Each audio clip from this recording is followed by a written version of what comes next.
Welcome to another edition of Teach the Geek interviews. My name is Neil Thompson, and I'm the founder of Teach the Geek. I work with technical professionals so they can present more effectively, especially in front of non-technical audiences. And you can learn more about that at teachthegeek.com. Again, that's teachthegeek.com. Today, my guest is Tony Chatman. With a chemical engineering background, he's a professional speaker, author, and consultant, speaking on topics such as change management, teamwork, and unconscious bias. So for those of you who are considering becoming speakers, you probably have a lot of questions. How do you sell yourself? How do you get engagements? How do you handle pricing? So let's get some answers from Tony. Welcome to Teach the Geek Interviews, Tony. Hey, Neil. So Tony, how did you come to your, how did you come to your speaking topic? How would one go about doing that? Well, I think there's a two-part answer because your speaking topics will evolve over time, right? As you evolve and as the market evolves, your topics will evolve. For me, from the beginning, I looked at things that fit in with my background. I had a lot of leadership experience, a lot of communications experience. And so those two together were how I formulated my first two topics, which were primarily, leadership, the indispensable leader, and communication, a way with words, how to say what you want, how to say what you mean to get what you want. It's been a while since I've used that one. So yeah. Okay, cool. So now let's just say somebody who is aspiring, thinks that they're good with words, they want to be a speaker, they've come to a speaking topic. What should they do next? So I think you need to back up for just 1 second here. There's really a huge difference between being good with words and being a paid professional speaker, right? That there ends up being different expectations. So to really make sure that you're ready for the long haul, because a lot of times it seems really glamorous and you're going to make all this money, which you very easily can. But there's a reality also that this is a business and a grind. So once you have your topic, then you need to start building your collateral. By collateral, I mean your website. You need to get some professional photos taken. If you've done any presentations where you can get video from, you need video. You need, ideally, if anyone has heard you speak in the past, get testimonials from them. And then you're going to need what's called a one sheet or a speaker packet, which is really your bio, your pictures, what topics do you offer, and how can people contact you. Those are the pieces that you need to put together to move forward. Okay, so now you think of yourself as somebody that's good with words. You have a speaking topic. You've developed a website. You got your one sheet together, testimonials, all of that. How do you sell yourself as a speaker? There's multiple ways to sell yourselves. Okay. Number one, a lot of people use some kind of direct marketing, direct sales, right? They will cold call, or nowadays they may email or DM people. One of the other ways most speakers are actually using is referrals and people who have heard you speak. Now, that's a catch-22. If you've not spoken, how do you get referrals and how do you get people to see you speak, right?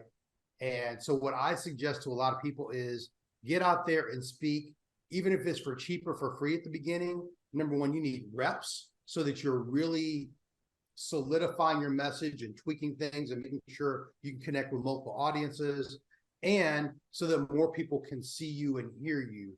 Because no matter how good your marketing material is, there is nothing like someone being in the room and being impacted by your words for it to be an easy sell. Yeah, I hear you. And I think maybe a lot of times when people hear that, they might think, well, man, I got to speak for free. But you're right. You got to get those reps in. And because how else are you going to get those referrals unless people actually hear you go about doing it? All right. So now you have somebody who had their, oh, go ahead. Can I throw something in there, though, about this? Let me Sure. give people perspective on speaking for free. There's a conference that I spoke at for free for close to 10 years. Okay. Each year I'd come and I'd spend 3 or 4 days there. I paid my own travel. I spoke for free. I was able to sell products. So I always made money when I left, but I can directly attribute 7 figures of business to having spoken at that conference for free over a decade. Okay, well, yeah, that's So certainly some perspective that people could have used. right, yeah. So you got to think of it as like when I look at it, like I still speak. I don't. People go back with the nomenclature. Well, it's not speaking for free. It's this or no fee. Or call it whatever you want to. For me, there are a certain number of events I am willing to do at low cost or no cost a year, and it comes out of my marketing budget because for me, it is marketing. So I don't look at it as speaking for free. I look at it as a mechanism for my marketing. Yeah, that makes perfect sense. Especially if the people in the audience are these people that are able to pay you at some point. Then, hey, if you got to speak for free or for a low fee, as he said, whatever you want to call it, then probably makes sense to speak in front of those people for sure. Yeah, right. But you make a good point, though. You have to vet the event and vet the audience, right? You Yes. have to make sure you can't just do it. If you want to do charity work, do charity work. If you want to do it because you're emotionally tied to something, that's fine. But if you're doing it from a business perspective, you have to make sure the event makes sense, that the audience makes sense, that the topic you're going to speak on makes sense, and that not only does the audience make sense in terms of your market, but that they have that they actually have. This is funny. People will say they can do things they can't do. So you got to make sure that the people in the audience can actually impact you getting paid to speak. Because a lot of people, they may be, influential, but they can't actually affect, purse strings, and that's really important. Right. They could be maybe a champion for you, but they're not the ultimate decision maker. Exactly. 100%. All right. So now you have somebody who's on this path. They're really gung ho about being a speaker. How do they go about finding engagements? There's a lot of ways to do it. It depends on how you want to, how you want to approach it. Again, referrals are huge, right? There's nothing like referrals. They make life easy.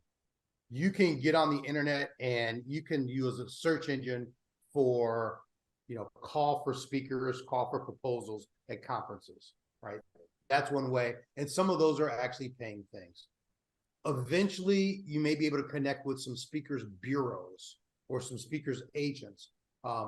Agents more than bureaus will market you, but bureaus will put you on your roster and they will present you to different organizations to be able to speak. I also just highly recommend networking, right? People hire people that they know, like, and trust. So when you're out there and you're networking, they get to see you and they put, a human being behind the message and the face. There's nothing like that. So those are some different ways I would mention to do it. And also social media. You can't forget social media nowadays. Social media has two primary points. One is you can be introduced to an audience so they can decide to hire you. But what I see happening a lot more is that once a client is looking at you, they will use social media to vet you. How many followers does this person have? Is their message on point? How do they seem? All of these things, they'll use social media. So it becomes part of your marketing package. Got it. So now let's just say you're reaching out to people to be a speaker for them, but you're not hearing back. How do you handle following up with people? I think it's mindset. There's a reality that I remember one of my workshops, and I was doing a workshop, and I asked people, how many emails do you get? How many get 50 emails a day? Raise your hand. But we had people that were getting 350 to 500 emails a day. So to think that they're going to remember you, respond to your email, there's just a rule of thumb that you have to reach out to people 7 times before you really expect them to have responded back. And so keeping that in mind is the way. Now, you may have to reach out to them multiple ways. It may be email, maybe phone, it may be, LinkedIn message or social media. If you have their phone number, you may text them periodically. And quite often it's going to be a soft contact. You're not going to say, hey, are you still hiring me? It's more of a reminder. I'm here, wanted to follow up on our conversation. Never let your emotions get in that part, because when I was young, I remember times I was tempted to say, hey, so I guess this just means, and then later I'd find out, maybe the person had a death in the family or a family emergency, and there was a legitimate reason that they weren't responding to me. but I almost let my emotions sabotage that connection. Yeah, I can totally see that happening. Perhaps you message somebody a few times and you haven't heard back from them at the point you're starting saying, "So is this happening or what?" But Right. there's certainly other things that could have been a reason why they didn't get back to you. That's for sure. Well, So and ghosting is a real thing in this industry, right? It does happen. But another thing happens, it's just strange. There are times where someone will email me and out of the blue, and they'll say, yeah, I tried to bring you in 3 years ago. It didn't work out. Sorry, we weren't in communication. I'd like to pay full fee and bring you in now. Right. I mean, that just happens. So you have to be able to work on the customer's time. right, yeah, ultimately that's what it comes down to. I mean, companies have priorities or these organizations have priorities and it might not be you right now. It could be something else. And hey, I mean, that's something I think a lot of us really need to understand because even in our own lives, we have priorities and people are trying to sell things to us. And could you imagine if we just bought everything that people tried to sell us? We'd be broke. So we I definitely don't respond to every email. I mean, like, let's be honest, the number of spam emails I get as a business owner and the number of spam phone, I can't, there's no way I respond to all that. And so I also have some empathy for the customer in that situation. 100%. So now I've heard a lot about how to reach out to people. Some people say LinkedIn, other people say email. And yeah, I've certainly heard people talk about using the phone. I get a sense that a lot of people are allergic to the phone though, because because it's very it's in the moment. At least when you write an email, you can look at it over and over again to figure out the best way to craft it before you hit send. But when you make that phone call and someone picks up, well, you got one shot. So when it comes to making phone calls, how do you would you suggest someone who's trying to become a speaker go about making those calls? Yeah, what I would first do is do some research based on your client as to when is the best time of day to call them and what's the best day. I know for certain clients that I have, Friday mornings are good. Tuesday mornings are good. Tuesday afternoons are good. Monday mornings are ridiculous because they're coming back in, they're catching up on things. So if I actually want to talk to them, I have to start off with when is the best time to reach them. The second thing that, it's obviously trying to, in a very short period of time, you're building rapport, you're introducing yourself, you're showing that you're a solution to a problem without coming across as, and I hate to use the word salesy because I don't think sales should have that bad connotation, but you don't want to come across as slimy, right? Some people, it's like, this is fake. You're pretending that you're calling me back and that I called you, or we've heard all of these things. There's something about authenticity and sincerity, especially in today's age, that people look for in a speaker.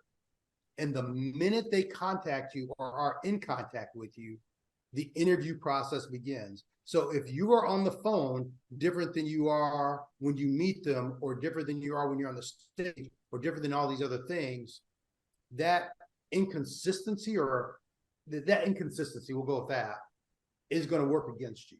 So I would start with that. You're really trying to, hi, I'm introducing myself. I'm a speaker. Here are the topics I am, and really setting up for you understand that it's likely that they're not trying to buy something now, unless this is a conference and they're in the decision-making moment.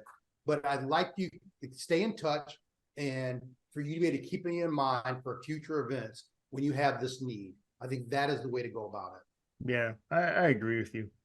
So now you have the speaker. They got their topic. They got all their collateral. They're reaching out to people. And now maybe people are getting on the phone with them or are contacting them and they're having conversations about being speakers for their events. How do you handle pricing your services? It's a crapshoot. Let's just be honest with you. It is a total crapshoot. Um, Parts of it, okay, you have to look at what brings value as a speaker. There are only a few things. One, you are a solution to a problem. Two, you have brand recognition. Maybe you're a celebrity or you're well known. 3, you are well liked, which may be different than the others, right? Those are the 3 things. I may be missing 1 or 2 that primarily bring value. So, for example, if you're a big name or you're any type of celebrity, you can immediately command more money simply because of your celebrity status, even if you're horrible.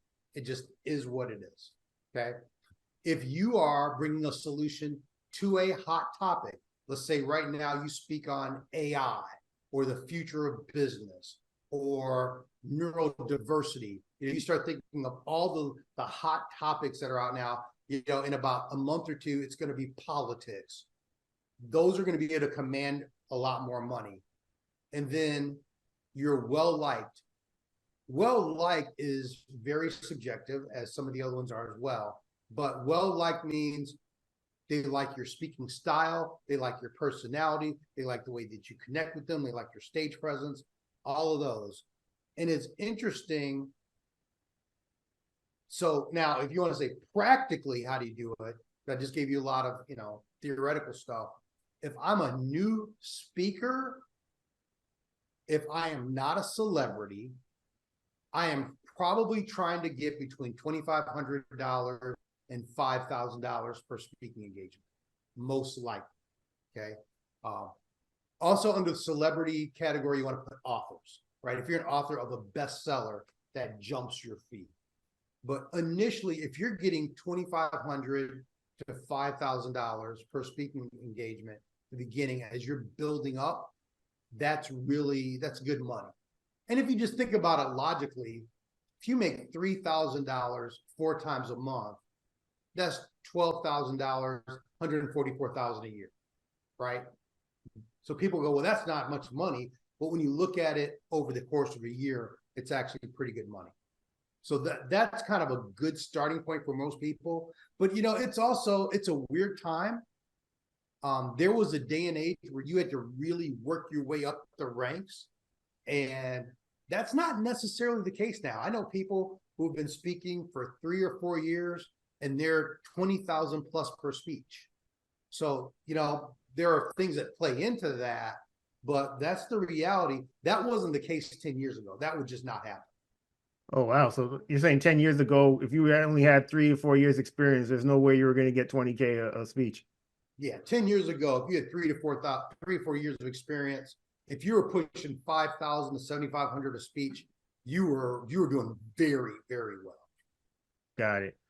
I think recently Speaker Flow had put out the report on the speaking industry. And one thing that when I was looking through it, one thing that I noticed is the difference between what speakers charge and the budgets that events have for their speakers. It seemed like those budgets were much higher than what speakers are charging.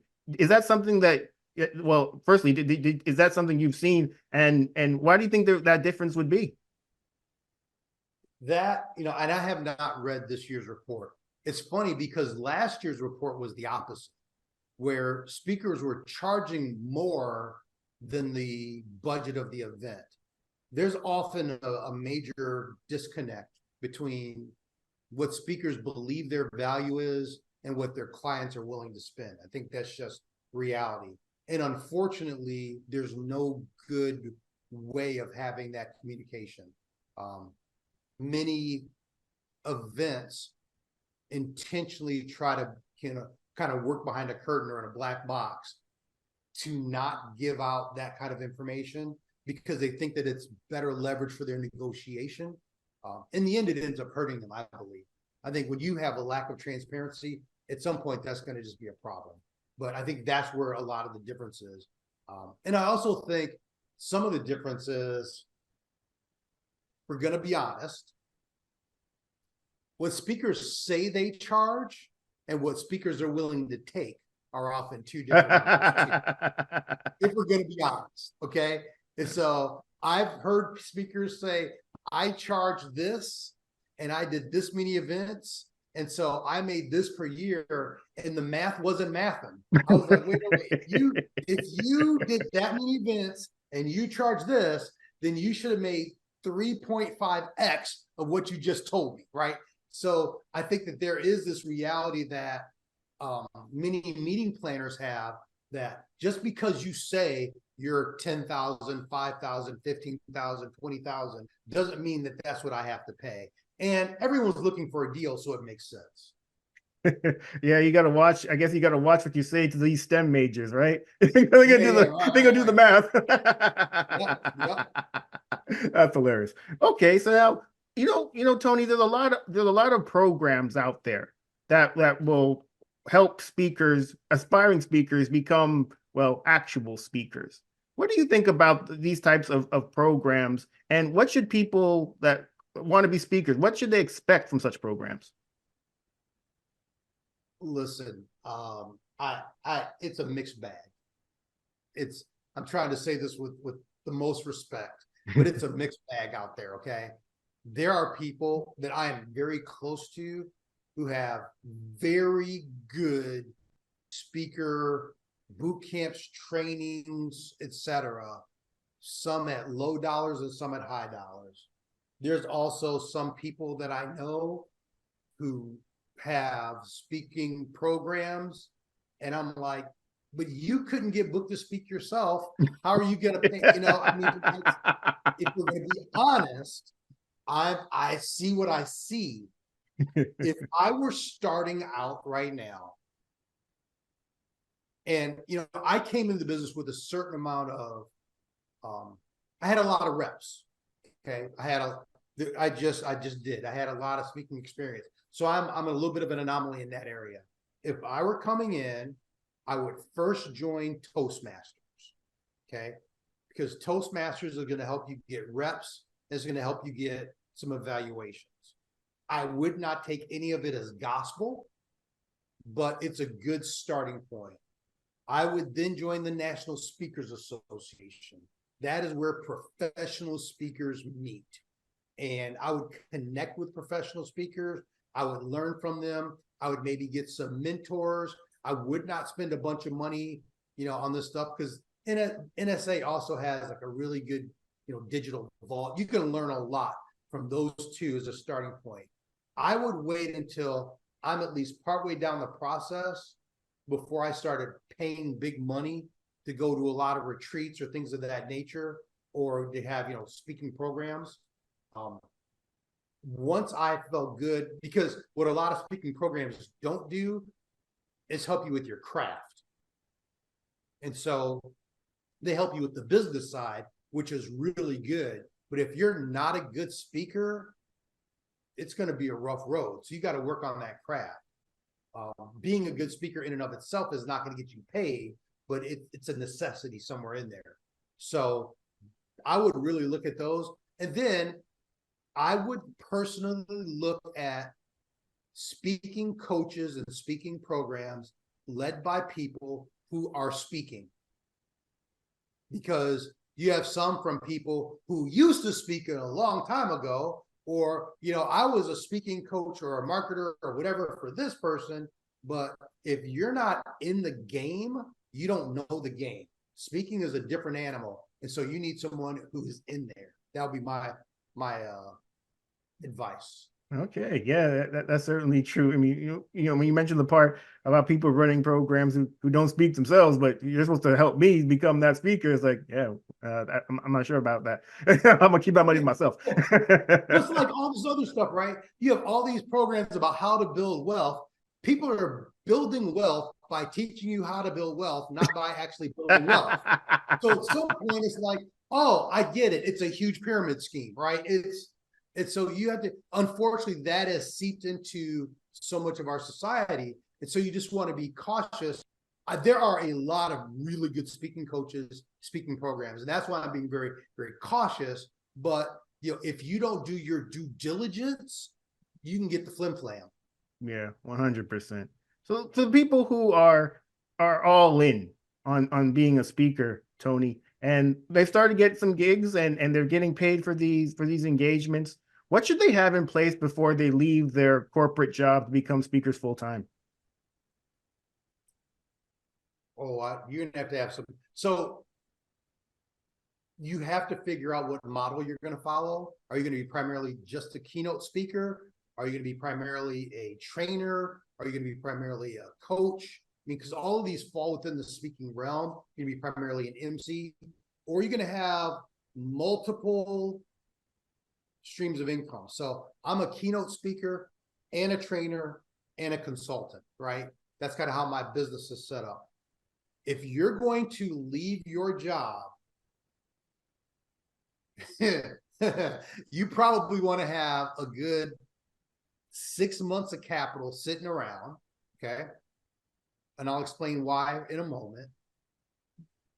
You also want to have speaking engagements that are going to cover your next 3 months of income. And those are just numbers I'm just as I'm thinking about it. Okay. You need 3 months of income of signed contracts, deposit in hand or whatever else, because the speaking industry has cycles. There are busy seasons, there are slow seasons, and you have to be able to weather the slower seasons. Okay. So you need that 3 months in there to kind of know you're going. The 6 months of capital, I know that is hard to say, okay? And most people are not going to have it. Here's why. Number one, you are going to have some dry seasons. There's no way around it. Number two, it's a strange thing. When your money gets tight, people get desperate and they start making decisions that they would not make if they had 10 grand in the bank. It just is, they take it. There is nothing like agreeing to a speaking engagement for $3,000 and then a week later getting a call from a client who wants that exact same date for 15. And you're like, but I'm already booked, right? Whereas if you had the money in the bank, you may not have taken that in the first place. So I would say the third thing I would also say is, I was going to say no debt. I don't know that that's a realistic thing. Have a lot of space on your credit card, right? You want to be able to work with stuff. It's interesting. You, as a business owner, you have to learn to have a different relationship with debt. Like, I'm in a good situation. We don't need debt right now. Very simple. But to have that where it's either credit cards or a line of credit or something, because not only do you want to be able to weather storms, stuff just costs money. All of a sudden you're building a website, there's $3 to $5 grand. And you got a new copywriter who's writing your copy, and there's $2 grand out there. And then, you've got 3 speaking engagements that just booked, but they're all in November and we're in May, and they paid you the down deposit, the down payment, Sorry about that. They paid you the down payment of the deposit, and you're not going to get the rest of that money till November, right? So you've got to be able to, weather all those little shifts. Got it. This has been a great conversation, Tony. Thank you so much for being a guest. How can people get in touch with you? Sure. The easiest way is to spell my name, Tony Chatman, CHATMAN.com. My website is my name, and all of my contact information, my social media links, everything you need is right on that website. Got it. Well, everyone, that marks the end of another edition of Teach the Geek Interviews. My name is Neil Thompson. I'm the founder of Teach the Geek. I work with technical professionals so they can present more effectively, especially in front of non-technical audiences. And you can learn more about that at teachthegeek.com. Again, that's teachthegeek.com. Until next time, take care and stay safe. Thanks, Tony. Have a good one, Neil.